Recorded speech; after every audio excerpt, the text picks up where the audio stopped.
கரூரிலிருந்து திருச்சிக்கு வந்த பயணிகள் ரயிலில் டிக்கெட் வாங்காமல் ஓசி பயணம் செய்த 100க்கும் மேற்பட்டவர்களை டிக்கெட் பரிசோதகர்கள் பிடித்து அபராதம் விதித்தனர். ரயில்களில் பயணம் செய்பவர்களின் எண்ணிக்கை அதிகரித்து வந்தாலும் மறுபுறம் வருவாய் குறைந்து வந்தது. இதுகுறித்து ஆய்வு செய்ததில் ரயிலில் பயணிகள் பலர் ஓசி பயணம் செய்து வருவதாக தெரியவந்தது.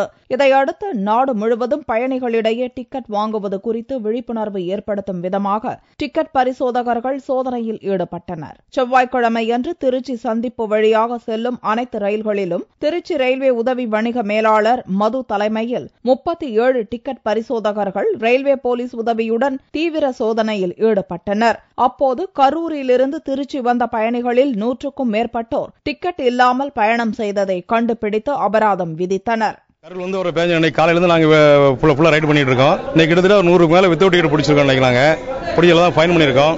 இன்னைக்கு ஃபுல்லாவே நாங்க வந்து இந்த மாதிரி ரைடு பண்ணி எல்லா பேஞ்சர்களும் நாங்க வித்தவுட் பிடிக்கலாம் முடிவு பண்ணிருக்கோம். ஏன்னா இதெல்லாம் நிறைய மக்கள் மத்தியில் ஒரு பெரிய விழிப்புணர்வு உண்டாக்கணும் அப்படிங்கிற வேண்டி நாங்க எல்லாருமே இந்த மாதிரி பிடிச்சி ஃபைன் பண்ணிட்டு இருக்கோம்.